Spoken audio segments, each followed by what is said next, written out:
Olá, eu sou Raimundo Araújo Gama, sou médico com formação em clínica médica e eu gostaria de reforçar a história e a importância do curso SJT como um preparatório para a carreira em medicina e, obviamente, para algumas especialidades, né, dentro do universo da medicina.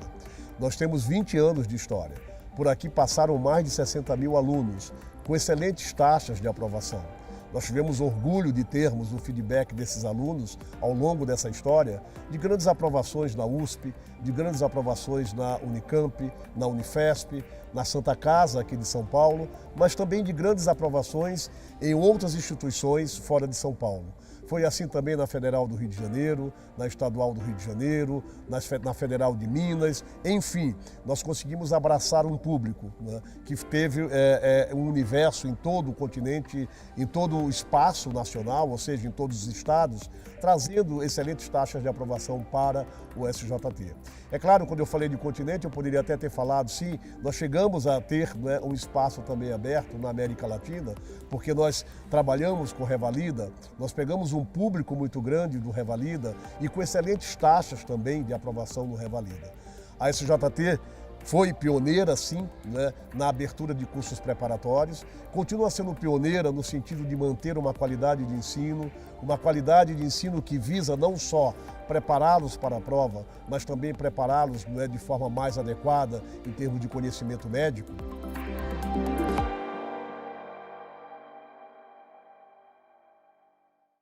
Olá, meu nome é Renata Natário, eu sou médica oncologista clínica, trabalho na Oncomed em Niterói e sou médica oncologista também do Hospital Universitário Antônio Pedro. Hoje a gente vai estar conversando a respeito de estadiamento e metástase. Eu espero que vocês gostem da apresentação e vamos lá. Primeiro, é importante sabermos do conceito, né? O que é o estadiamento? O estadiamento é a gente determinar a extensão da doença, tanto de forma locorregional, então se eu estou falando de um tumor pequeno ou de um tumor maior, quanto o seu estadiamento linfonodal, a sua extensão linfonodal ou a sua extensão à distância, né? Se estamos falando de uma doença metastática, por exemplo. Então, estadiar é eu determinar, né, que doença eu estou falando em termos de extensão dela. E agora, a gente vai conversar um pouquinho do porquê estadiar, né? Primeiro, uma vez que eu sei a extensão da doença, eu consigo determinar o prognóstico dela. Então, se eu estou diante de uma doença inicial, de um tumor pequeno inicial, eu tenho um certo prognóstico, diferente do que se eu estou diante de um tumor avançado. Então, uma vez que eu tenho estadiamento, eu posso ter alguma noção do prognóstico. Óbvio que isso não é uma bola de cristal, mas consegue nos dar algum norte em relação a isso. Além disso, o estadiamento ele é muito importante também para a gente unificar uma linguagem. Então, um determinado tumor, quando ele é visto no Brasil, se ele for avaliado em qualquer outra parte do mundo, a nomenclatura vai ser semelhante, o estadiamento que vai ser dado para aquele tumor vai ser semelhante. Então, isso é importante, a gente unificar a linguagem. Além disso, ter um estadiamento também é importante para que possam ser feitas pesquisas clínicas. Uma vez que eu tenho uma unificação da linguagem, eu posso agrupar os tumores e aí fazer pesquisas, né, em busca do melhor tratamento para aquele determinado tumor. E aí pesquisas que eu vou poder incluir pacientes do mundo todo, uma vez que a linguagem está unificada. Um outro objetivo do estadiamento é a gente poder realmente definir o melhor tratamento. Uma vez que vão sendo desenvolvidas pesquisas, o resultado dessas pesquisas vão trazer um norte para qual o melhor tratamento para aquele determinado estágio da doença. Então, por exemplo, se estamos diante de um paciente com tumor de cólon, né, de intestino, nós sabemos que pacientes com tumor de colo, onde é feita a ressecção do tumor e a amostragem dos linfonodos, se esses linfonodos vierem comprometidos pela doença, existe um benefício de, após a cirurgia, ser realizada uma quimioterapia adjuvante. No caso desses pacientes, eles são considerados estadio 3 e têm benefício de receber, por exemplo, fluoracil com oxaliplatina. Então, eu determinar a presença do acometimento nodal traz um norte para qual tratamento posterior a isso. Nesse caso, fazer quimioterapia adjuvante. Então, desse slide, eu acho muito importante a gente entender que estadiar é uma prática essencial, né, quando a gente está falando de oncologia. E como que é esse estadiamento? A classificação mais utilizada hoje, né, para classificar, para estadiar esses tumores, é a classificação anatômica TNM. Essa classificação, ela é atualizada e feita periodicamente pela AJCC em conjunto com a UICC. Então, periodicamente, eles fazem uma revisão, né, desse estadiamento e é publicado uma edição nova. Então, normalmente, isso é feito a cada 6 a 8 anos. Por quê? A gente também não pode ter uma publicação muito pertinho uma da outra, porque a gente precisa que os estudos possam ser comparados, a gente precisa de um tempo para saber o que seria importante mudar nesse estadiamento. Então, eu coloquei aqui as últimas edições, na verdade, todas as edições que a gente tem da JCC. A última foi a 8ª edição, que foi publicada em 2016. E como que é essa classificação TNM?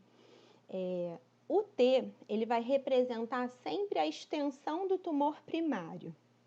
O N, ele vai estar sempre representando a questão linfonodal, se está presente, ausente, metástase naquele linfonodo, a quantidade de linfonodos acometidos.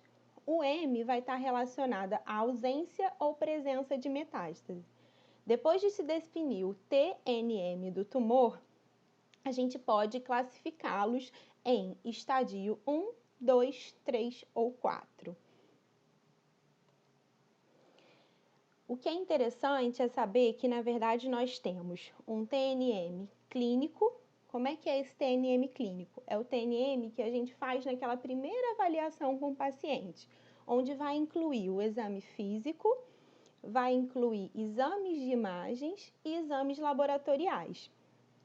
Então, nós vamos ter a classificação TNM clínica. Uma vez que esse paciente vá para a cirurgia, a gente vai ter uma amostragem do tumor desse paciente, uma amostragem cirúrgica.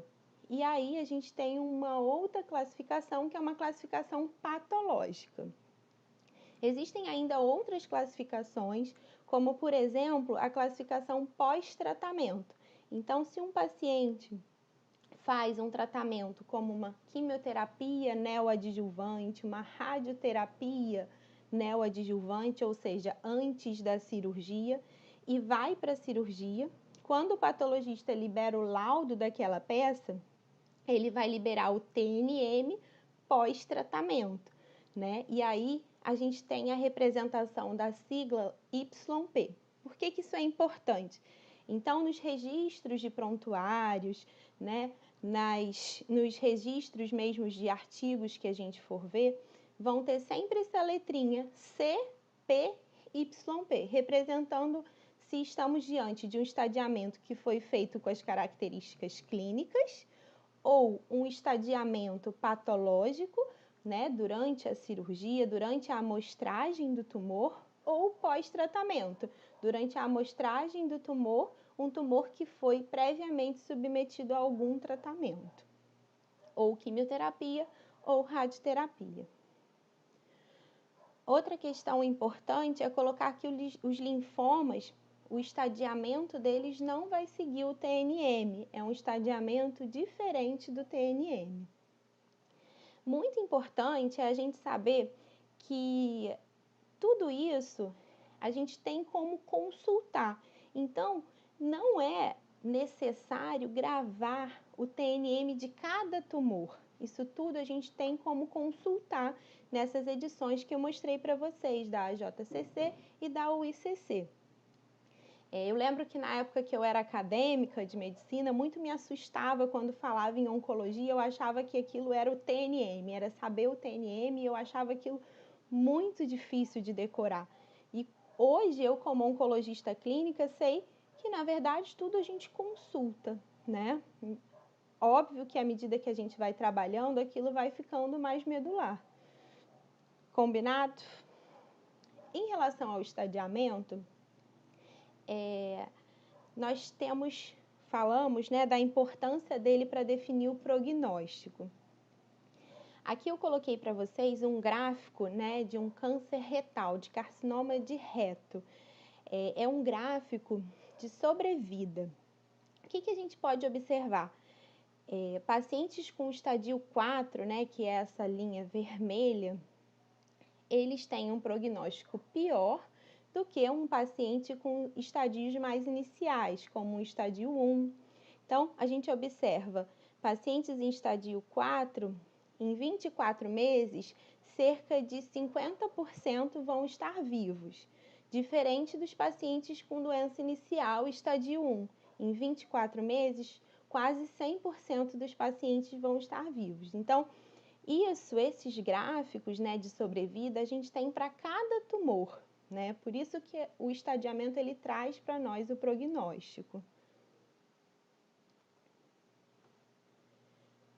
O que é interessante a gente conversar é que, na verdade, o estadiamento do TNM é um estadiamento anatômico. Ele é fundamental para a gente ter uma ideia do prognóstico, mas ele não é suficiente para a gente definir o prognóstico.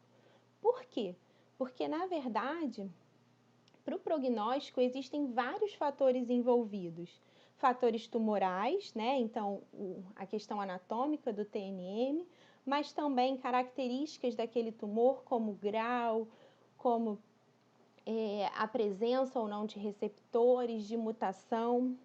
Em relação ao paciente, se a gente está diante de um paciente com o performance status, né? Ou seja, a forma com que ele lida com as situações, se ele está muito fragilizado, em relação à idade dele. Então, tudo isso vai influenciar no tratamento. Se eu estou diante de um paciente com múltiplas comorbidades, tudo isso influencia no prognóstico. O meio ambiente também é importante para o prognóstico. Então, se estamos diante de um paciente que tem acesso, por exemplo, à radioterapia, a gente tem um determinado prognóstico. Se não tem acesso, o prognóstico muda. Então, apesar do TNM, né, da classificação anatômica, trazer muita informação sobre o prognóstico, nós temos outros fatores que também vão estar envolvidos no prognóstico. A AJCC e a UICC, eles estão tentando incluir esses outros fatores, né, nesse estadiamento deles, mas não é muito simples, né? Então, exemplos de fatores prognósticos que não têm relação com o TNM, né, que não são anatômicos. No câncer de mama, por exemplo, nós sabemos que a presença ou ausência de receptores hormonais, do HER2, do grau histológico, tudo isso tem associação com o prognóstico. Então, eu coloquei aí um esquema de uma célula tumoral do câncer de mama. Nós sabemos que existem 3 principais receptores que a gente precisa pesquisar nessa célula: o receptor de estrogênio, receptor de progesterona e o HER2. A célula pode expressar ou não esses receptores. O que nós sabemos é que, por exemplo, tumores de mama que não expressam nem receptor de estrogênio, nem receptor de progesterona, nem o HER2, são chamados os tumores triplo negativos. Eles são tumores mais agressivos, né, com um prognóstico pior. Em relação ainda a tumores de mama, a idade é muito importante. Nós sabemos que pacientes jovens costumam ter prognóstico pior. Então, a idade ela é um fator prognóstico. Em relação ao câncer de próstata, nós temos alguns fatores prognósticos como o Gleason e o PSA. O Gleason, ele traduz quão diferente da célula normal da próstata é aquele tumor. Então, quanto maior o grau do Gleason, mais diferente da célula normal da próstata ele é e mais agressivo é aquele tumor, sendo pior o prognóstico. O Gleason, na verdade, ele é uma análise microscópica do tumor, que é muito importante no estadiamento do câncer de próstata. O PSA é outro fator muito importante no estadiamento do câncer de próstata. O PSA ele é dosado no sangue e nós sabemos que quanto maior o PSA, pior o prognóstico desse doente. Em relação aos tumores de testículo, que foi outro exemplo que eu coloquei, além do fator anatômico do TNM, existem outras coisas envolvidas também, como marcadores tumorais que nós dosamos no sangue, como beta-HCG, alfa-feto, LDH, o sítio de metástase daquele tumor, são fatores que também vão influenciar no prognóstico. Aqui eu coloco para vocês um estadiamento do câncer de próstata, onde a JCC já inclui, né, a presença do PSA e do Gleason. E aí, quanto maior o PSA, a gente vai aumentando o estadiamento daquele tumor.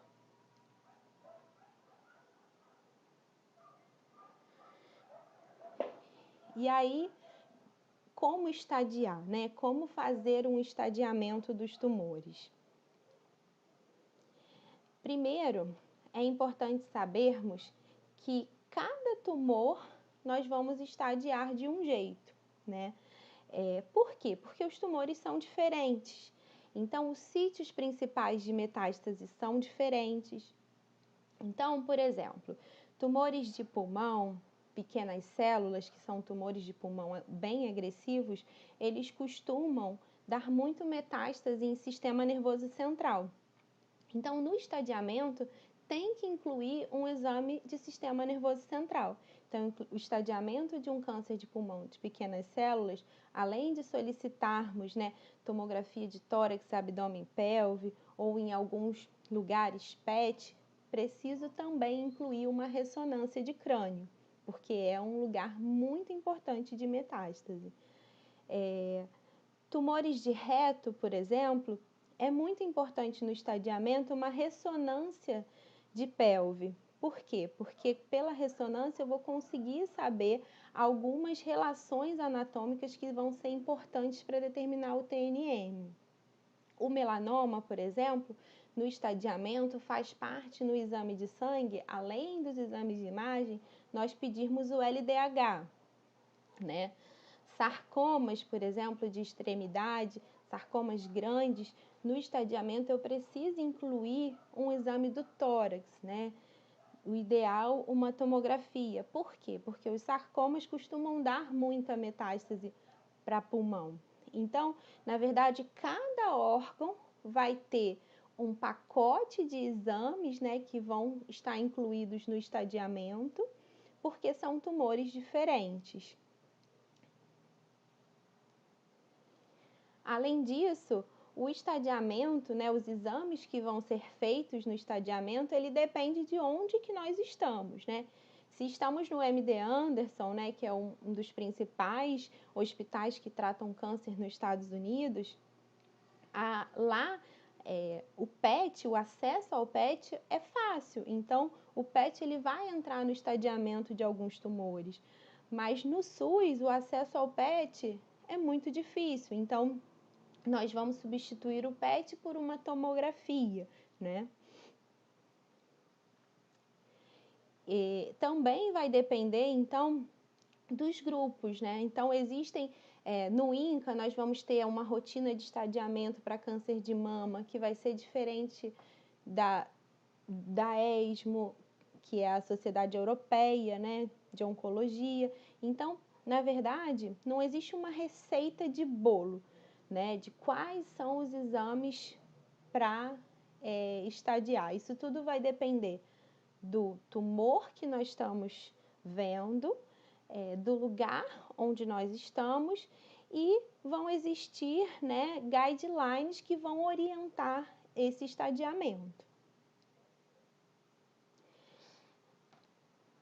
Para a gente concluir essa conversa de estadiamento e poder entrar na conversa de metástase, eu coloquei um caso clínico para a gente tentar fazer uma aplicação clínica disso que a gente conversou.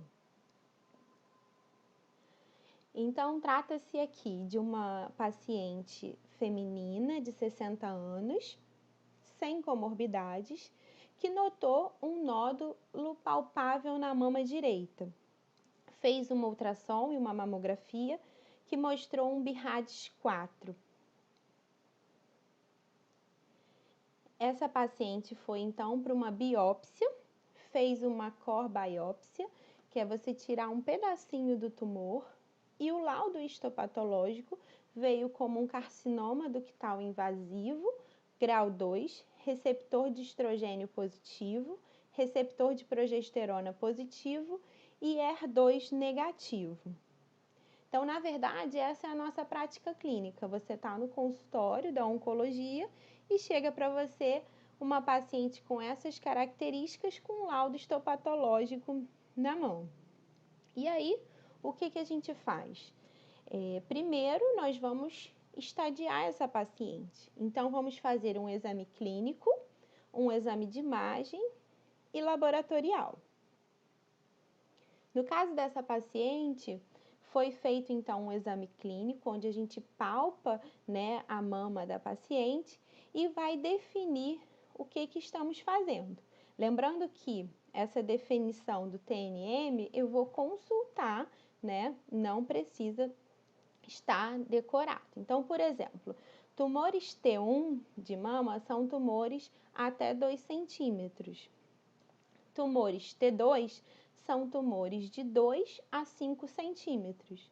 Um tumor T3 é um tumor maior que 5 centímetros. Tumor T4, nós temos o T4A, quando o tumor invade a parede torácica, o T4B, que é um tumor que tem comprometimento cutâneo, ou através de um nódulo satélite, ou um edema da pele, né? E o T4C é quando nós temos os dois, o comprometimento da parede torácica e o comprometimento cutâneo com ulceração. Em relação aos linfonodos no tumor da mama, nós temos o N1, que seria quando temos o acometimento, né? A gente palpa um linfonodo suspeito na cadeia axilar em nível 1 e 2. O N2A, quando a gente palpa esses linfonodos mais de uma forma fixa ou uma massa, um conglomerado linfonodal. O N2B, onde a gente tem acometimento da cadeia mamária interna. O N3A, que são acometimento de linfonodos infraclaviculares.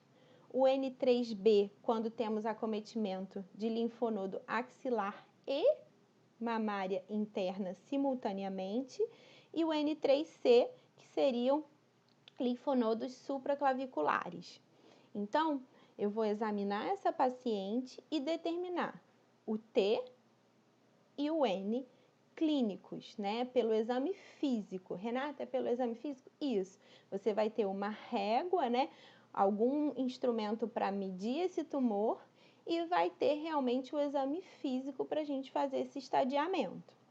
Além disso, vão ser solicitados exames de imagem. Nesse caso, nós tínhamos um tumor de 3 centímetros, então tratava-se de um tumor T2, e não foram palpadas linfonodomegalias ao exame físico. Foi pedido de exame de imagem por ser um tumor inicial, raio-x de tórax e uma ultrassom de abdômen que vieram normais, né? Então, os exames de imagem normais. Exame de sangue também sem alteração. Então, estadiamos essa paciente como uma paciente T2, N0, M0. Estadiamento clínico para essa paciente, e aí a gente consulta as tabelas, né? E o que a gente observa é que é um estadiamento clínico 2A. Um T2, N0, M0 é um estadio 2A. Então, nesse caso, nós fizemos o estadiamento clínico, um T2, N0, M0. Pensando nos fatores prognósticos, nós temos uma mulher pós-menopausa, sem comorbidades, onde o tumor dela expressa receptor hormonal, HER2 negativo e 1 grau 2. Com essas informações, eu posso determinar o tratamento dessa doente. E aí, o tratamento que foi escolhido foi uma segmentectomia, retirar um pedaço da mama, com biópsia de linfonodo sentinela. No caso dessa paciente, a biópsia do linfonodo sentinela, que é o primeiro linfonodo de drenagem do tumor, veio positivo, e aí positivo para doença maligna, e aí foi feito um esvaziamento axilar. Então, o que é importante a gente entender aqui é que o estadiamento clínico, ele norteou o meu tratamento, que no caso dessa paciente foi começar pela cirurgia. Então, por exemplo, se tivéssemos um outro caso, onde teríamos uma paciente, por exemplo, com um tumor muito volumoso, um tumor com muitos linfonodos clinicamente positivos, nós teríamos um estadiamento clínico diferente e iríamos propor um tratamento diferente. Por exemplo, propondo começar com uma quimioterapia neoadjuvante antes da cirurgia. Então, o que eu quero passar para vocês é que o estadiamento clínico, ele vai nortear o tratamento que vai ser feito para o paciente. Depois de feita a cirurgia, o patologista olhou todo o material da peça cirúrgica e liberou um laudo como um PT2, PN2, PM1, um estadio 3A. Então, ele viu um tumor que media, se eu não me engano, 3,5 centímetros e tinha alguns linfonodos comprometidos, sendo classificado como um PN2, um estadio 3A. A partir desse estadiamento, novamente, a gente vai poder pensar nos próximos passos para essa paciente. Então, por se tratar de uma paciente 3A, com linfonodos comprometidos, um tumor que era 1 grau 2, foi proposto para ela uma quimioterapia adjuvante, né? Ou seja, uma quimioterapia após a cirurgia, uma radioterapia adjuvante. Isso teve indicação porque ela fez uma segmentectomia, então toda paciente com tumor de mama que tira só um pedacinho da mama tem indicação de complementar o tratamento com radioterapia adjuvante e seguiu com hormonioterapia adjuvante por conta da presença dos receptores hormonais. Disso aqui, eu não quero que saia nenhum expert em tratar câncer de mama. Isso aí a gente vai ganhando essa expertise com o tempo. Mas o importante é que a gente entenda que o estadiamento clínico é importante, ele vai definir o tratamento, o estadiamento patológico também é muito importante e também vai nortear o tratamento. Uma vez que a gente concluiu, acredito que a minha ideia em relação ao estadiamento não é que a gente saia sabendo todo o TNM de cada tumor, eu acho que isso nós vamos realmente pegando com a prática clínica, mas entender a importância dele para definir prognóstico, para definir tratamento, para que sejam feitas pesquisas clínicas. Eu acho que essa é a ideia de estadiamento. Agora, passando para a metástase, primeiro, o que seria a metástase? A metástase ela é a implantação à distância do tumor. Então, eu tenho células tumorais que vão ser implantadas distante do tumor primário. Então, isso seria metástase. Como que acontece essa metástase? Existe uma cascata de metástase, que são sequência de eventos que são necessários acontecer para que ocorra a metástase. Primeiro, num primeiro momento, a gente tem uma perda dessa adesão célula-célula, há uma ruptura da membrana basal. Essas células vão invadir a corrente sanguínea, vão ter que ter capacidade de sobreviver, né, na corrente sanguínea ou linfática, né, então no capilar. Num outro momento, elas vão precisar invadir o tumor-alvo e o tecido-alvo e crescer naquele tecido-alvo. Então, são as fases da cascata de metástase. Então, perda dessa adesão célula-célula, rompe a membrana basal, invade o capilar, uma evasão do capilar para o tecido-alvo e um crescimento nesse tecido-alvo. Um outro conceito interessante de metástase é o conceito do nicho pré-metastático que vem sendo estudado em modelos de camundongo. O que seria isso? Na verdade, o órgão que recebe a metástase, ele se prepara para receber a metástase antes mesmo dela chegar. Então, o tumor primário, ele libera na circulação alguns fatores como TNF-alfa, beta, VEGF, algumas sinalizações que faz com que o tecido, né, que vai receber a metástase se prepare para recebê-la, e aí temos migração de células hematopoéticas e alguns outros fatores. Mas essa ideia vem sendo estudada. Em relação ao diagnóstico da metástase, é muito importante a gente saber que o exame clínico ele é essencial. Então, por exemplo, você está num consultório de oncologia, atendendo um paciente de primeira vez, e aí você, examinando ele, observa uma hepatomegalia. Aquilo ali já vai te trazer uma ideia de que muito provavelmente trata-se de um doente com um tumor metastático para o fígado, né? Uma ausculta pulmonar bem feita é essencial. Então, você está diante de uma paciente com um tumor de mama localmente avançado, e aí você ausculta o pulmão dela e vê que está diminuído em uma das bases, você suspeitar de um derrame pleural e de uma metástase pleural, isso é essencial, né? Você palpar linfonodos. Então, exame clínico, ele vai muitas vezes te ajudar a nortear e a pensar na presença de metástase. Para complementar esse exame clínico, sim, nós temos diversas imagens que podem ajudar. E aí estamos falando de tomografia, estamos falando de PET, estamos falando de raio-x. Então, a imagem vai mostrar para a gente a metástase também. Nesse caso, eu coloquei uma imagem de um PET, né?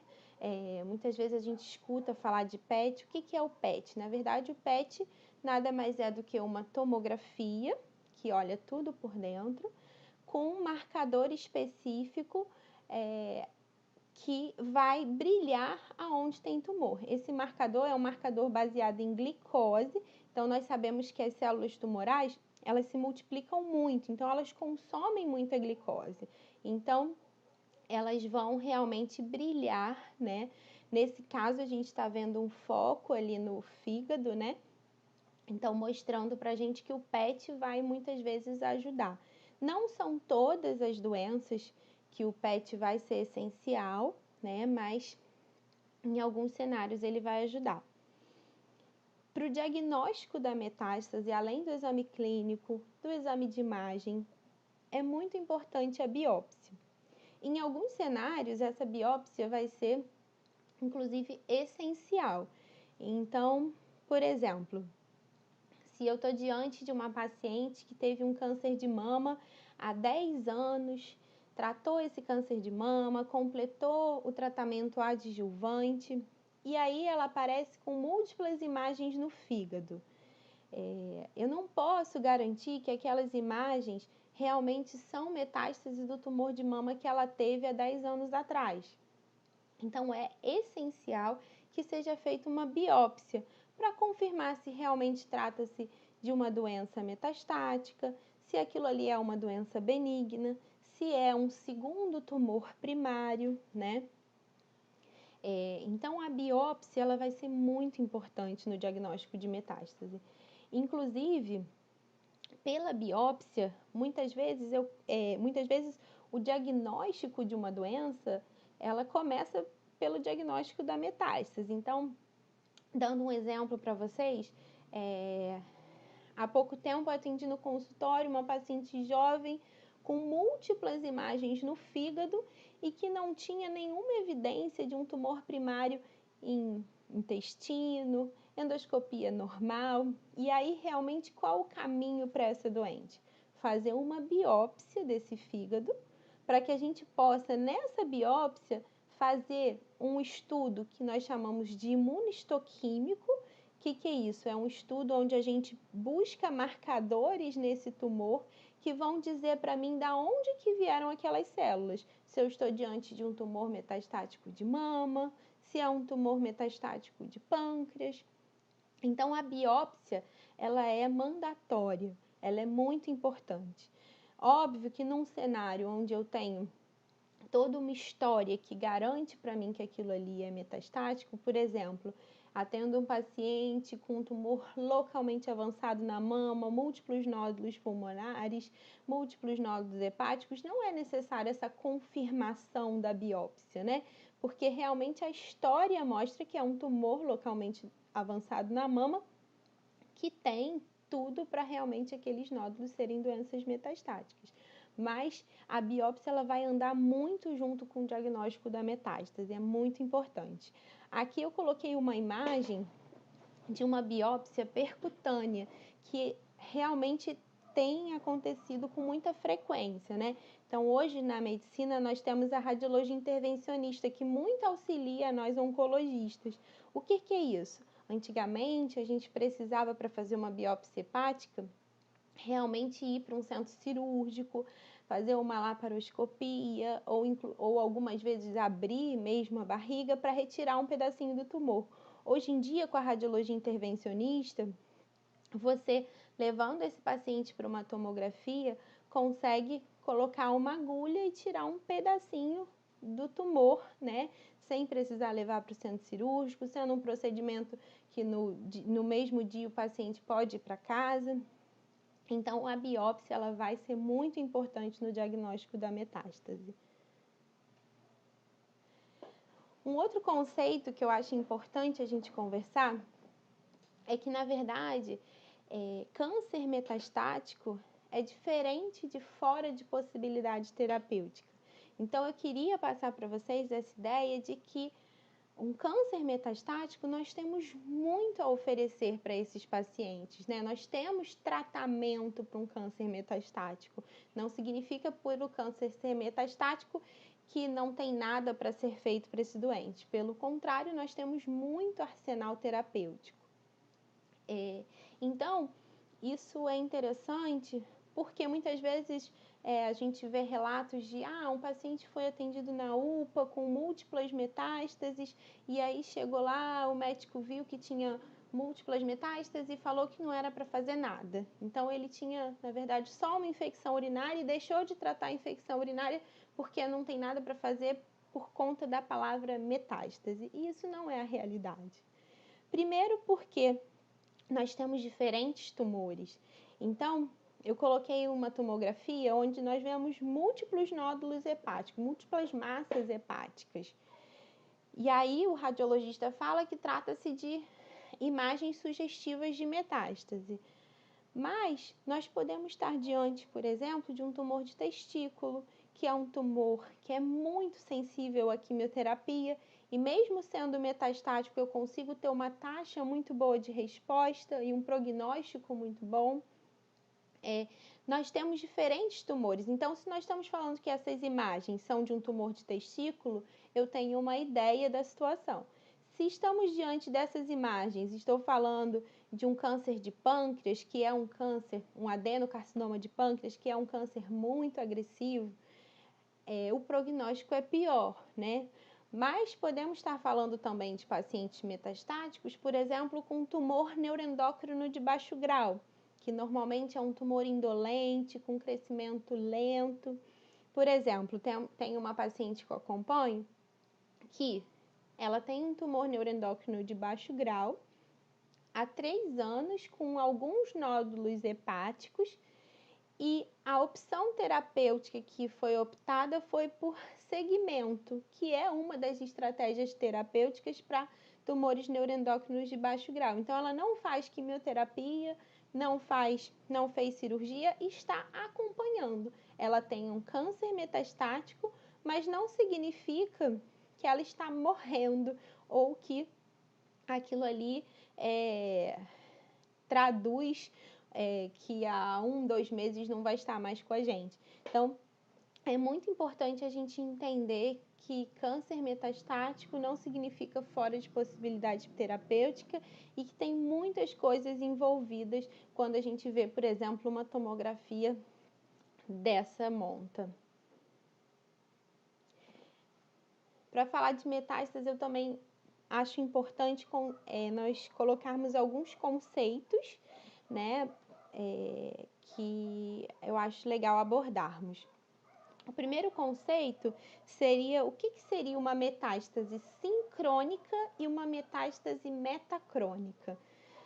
A metástase sincrônica é aquela que ela é diagnosticada no momento do diagnóstico do tumor primário. Então, eu coloquei aí, por exemplo, um tumor de cólon com um nódulo pulmonar, os dois sendo diagnosticados no mesmo momento.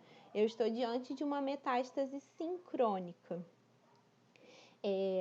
Os conceitos variam um pouco, mas a maioria dos livros, né, e dos artigos colocam como sendo diagnosticado no mesmo momento ou em até 6 meses do diagnóstico do tumor primário. Então, isso seria uma metástase sincrônica. Uma metástase metacrônica é aquela que vai aparecer depois de um tempo do diagnóstico do tumor primário. Então, mais de 6 meses após o diagnóstico do tumor primário. Isso seria uma metástase metacrônica. E aí, o que isso traz para a gente, né? Nós sabemos que tratam-se de doenças diferentes. Aquela que se apresenta inicialmente sincrônica é diferente daquela que tem uma apresentação metacrônica, onde a metástase vai aparecer num segundo momento. A maioria dos estudos vem mostrando que tumores sincrônicos, eles parecem ser tumores com prognóstico pior ou mais agressivos do que pacientes com metástases metacrônicas, né, que vão aparecer num segundo momento. Outro conceito que vem aumentando, vem crescendo na oncologia, é o conceito de doença oligometastática. O que é isso? Antigamente, se nós tínhamos um paciente com doença metastática, esse paciente ele era considerado um paciente incurável. Em momento nenhum se pensava que poderíamos oferecer cura para ele. Então, esse paciente ele iria para um tratamento com quimioterapia paliativa, exclusivamente. A partir de 1995, foram surgindo essas ideias de que talvez alguns tumores onde a metástase é algo limitado, ele poderia ser submetido a alguma terapia local para metástase e essa terapia poderia ter o papel de curar aquele paciente. Então, o conceito de doença oligometastática é aquela doença onde eu estou diante de uma metástase limitada, Então, seria um cenário diferente de um paciente sem metástase e de um paciente com múltiplas metástases. Seria um cenário de doença metastática limitada, onde uma terapia local pode ser curativa. Então, esse é o conceito de doença oligometastática. E aí, então, antigamente, doença metastática era igual a quimioterapia paliativa exclusiva. E hoje, com o conceito de doença oligometastática, vem surgindo a ideia de que pode sim ser feito algum tratamento local para aquela metástase. O que isso traduz? O que seria esse tratamento local? Hoje, por exemplo, se tivermos um paciente com tumor de cólon e com apresentação de uma, duas metástases hepáticas ou até mais, dependendo do centro, né, e da expertise do cirurgião, eu posso submetê-lo a um tratamento com quimioterapia e também pensar em uma ressecção daquelas metástases. E isso pode traduzir em ganho importante de sobrevida para esse doente, inclusive falando-se em cura. Então, tratar metástase com terapia local passou a ser algo que vem crescendo na oncologia. Isso é muito falado em tumores de cólon e vem surgindo em algumas outras doenças, como mama, mas não temos ainda total evidência, né, para muitos tumores. E o que seriam essas terapias locais? Eu posso estar falando de uma cirurgia para ressecção daquela metástase, eu posso estar falando para uma radioterapia de alta dose, né? Então, radioterapia, radiocirurgia, né, que a gente fala, que é fazer uma alta dose naquela lesão metastática, ou ablação química, ablação térmica. O que é isso? É eu ir com uma agulha naquela lesão metastática e fazer uma ablação dela. Então, o tratamento local da metástase, ele vem crescendo nesse cenário de doença oligometastática. Então, eu coloquei aqui para vocês uma tabela de câncer coloretal.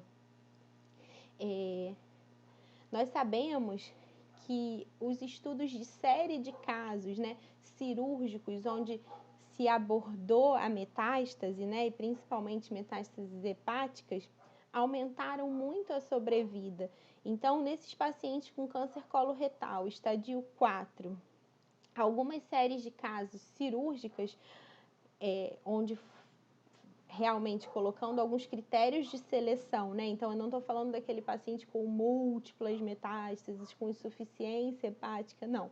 Colocando critérios de seleção, a sobrevida em 5 anos pode variar de 24% a 58%. Então, isso propondo um tratamento local para metástase. E somente a quimioterapia, sem tratamento cirúrgico, a sobrevida nós sabemos que em 5 anos fica em torno de 10%. Então, a ideia de doença oligometastática vem crescendo. Eu acho interessante passar isso para vocês,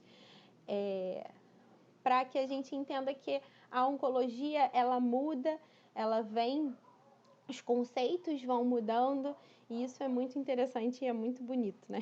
Por isso eu faço oncologia. Acho muito interessante essa renovação, né? Então, sempre surgindo drogas diferentes, drogas novas, com resultados animadores. Outro conceito que eu acho interessante passar é o conceito de metástase em trânsito. Na verdade, esse tipo de metástase nós vemos muito em melanoma. E o que significa? É quando nós vemos tumores, né, na derme ou no subcutâneo, que é evidente clinicamente. Então, são esses pontinhos, né, das figuras, que estão no trajeto do tumor primário até a cadeia linfonodal, né? Então, por exemplo, nessa primeira foto, nós temos alguns pontinhos ali em torno do tumor que estão indo em direção à região inguinal, onde nós temos ali uma cadeia linfonodal, né? E as outras imagens também. Então, quando a gente vê um paciente, por exemplo, com melanoma acral, né, no pé, a gente tem que examinar pesquisando a presença de metástase em trânsito. É mais para a gente ter esse conceito, né? Uma vez que vê isso em algum artigo ou em algum ambulatório. De metástase, eu acho que a conversa era bem essa que a gente teve, mas eu queria também, né, terminar com um caso clínico para a gente entender o que é isso na prática clínica. Então, estamos diante aqui de um paciente de 65 anos, tabagista pesado, que interna com um quadro de obstrução intestinal. Não foi possível fazer uma colonoscopia, ele não tolerou o preparo, vomitou muito e tinha um CEA. O CEA é um marcador no sangue, né, de doença principalmente coloretal, gastrointestinal, que veio 5,3, que é um pouquinho aumentado. O normal normalmente fica em torno de 3 a 4, em pacientes fumantes tolera até 5, 6. Mas, então não era um CEA muito aumentado, mas também não era um CEA normal. E aí, foi feito então uma tomografia, onde foi visto um tumor de cólon esquerdo, a gente consegue ver na seta, e além disso foi visto um nódulo pulmonar, né, que também conseguimos ver aqui na seta. Então, o que foi proposto para esse doente? Era um doente que estava obstruído, então ele precisava, né, de uma abordagem do tumor primário. Então, foi feita uma cirurgia de urgência para ele, por conta dessa obstrução intestinal, onde foi ressecado esse tumor de cólon esquerdo, e foi feito o quê? Uma biópsia desse nódulo pulmonar. Então, trazendo aqui a importância da biópsia. A gente tinha dúvida se a gente estava diante de um tumor de cólon metastático para o pulmão ou se eu estava diante de um segundo tumor primário, né? Tratava-se de um paciente tabagista pesado. Pela tomografia era um tumor grande do cólon esquerdo, mas existia essa dúvida. O CEA não era tão aumentado, então foi isso que foi feito. O laudo histopatológico da cirurgia veio como um adenocarcinoma grau 2, um PT3, N1C. Lembrando que isso tudo foi feito de acordo com, olhou-se lá na tabelinha, né? No caso dos tumores gastrointestinais, o T, ele não tem relação com o tamanho do tumor, ele tem relação com a infiltração do tumor, né? Se ele infiltra a camada muscular, a serosa, então tem a ver com a infiltração do tumor. Então foi dado um laudo histopatológico como um PT3N1C. A biópsia do nódulo pulmonar veio como um adenocarcinoma, e aí foi feita a imunistoquímica, aquilo que a gente conversou, que são aqueles marcadores no tumor para a gente ver realmente da onde que é esse tumor, se é um primário do pulmão, se é um primário de trato gastrointestinal, e a imunistoquímica sugeriu que era um adenocarcinoma de sítio primário em trato gastrointestinal, então sugerindo que aquele nódulo era um nódulo metastático mesmo, não era um segundo primário. E aí esse paciente, na verdade, evoluiu com complicações no pós-operatório, precisou dialisar, ficou internado por um longo tempo no hospital. E aí quando ele chegou para a oncologia definir o tratamento, ele era um paciente que não tinha PS para fazer quimioterapia, não tinha performance status, estava muito debilitado, com a função renal ruim, e que a quimio poderia fazer mais mal do que bem. Então foi optado para esse paciente um tratamento de ablação do nódulo pulmonar. Se tratava de uma doença oligometastática, onde a ablação do nódulo pulmonar poderia trazer um ganho importante de sobrevida. E aí, nesse caso, são os 3 conceitos que a gente conversou vão ser importantes. Então, a gente estava diante de um paciente com doença metastática sincrônica, então o diagnóstico do nódulo pulmonar foi no mesmo momento do diagnóstico do tumor primário de cólon. A biópsia foi essencial para eu saber se estava diante de 2 tumores ou de um tumor metastático de gastrointestinal, de cólon, e eu estava diante de uma doença oligometastática, uma doença metastática limitada, onde existia uma possibilidade de uma ablação com um objetivo de cura. Para terminar a nossa conversa de hoje, eu acho que é importante a gente contextualizar essa aula. Então, era uma aula de estadiamento e de metástase, e eu acho importante a gente inserir isso no cenário que nós estamos vivendo da pandemia pelo coronavírus. Aqui eu coloquei algumas manchetes de jornais que têm colocado isso para gente, que caiu o número de atendimentos e cresce médicos e cresce o de morte por outras doenças. A pandemia provocou uma redução de até 90% de outros exames.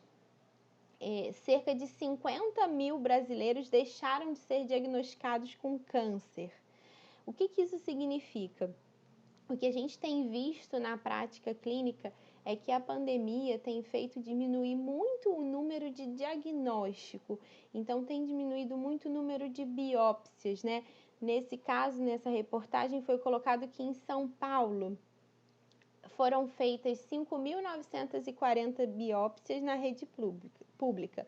No mesmo período do ano passado, foram 22.680 biópsias. Então, reduziu muito o número de biópsias. E o que isso significa? Infelizmente, isso significa que eu não acredito que estão tendo menos casos, mas na verdade eles não estão sendo diagnosticados. E passada essa fase pós-pandemia, com certeza nós vamos ter o quê? A presença de tumores muito mais avançados chegando no nosso serviço, tumores, como coloquei aí, de mama localmente avançado, pacientes já com icterícias, pacientes com grandes massas e realmente pacientes metastáticos. Então, a pandemia, ela realmente está afetando muita coisa. E no cenário da oncologia, o que a gente sabe é que o diagnóstico vem diminuindo, mas nós sabemos que mais para frente o cenário vai ser bem difícil, até porque a economia realmente também a tendência não tá legal, então o SUS, né, que já está com todas as suas dificuldades, vai receber uma quantidade maior de pacientes e realmente pacientes com doenças muito mais avançadas. Mas, apesar disso, acho que precisamos sair da aula com o entendimento da importância do estadiamento, do que é uma metástase, das possibilidades de tratamento dela e é isso. O que precisar, eu estou à disposição para estar respondendo dúvidas. Espero que tenham gostado. Obrigada.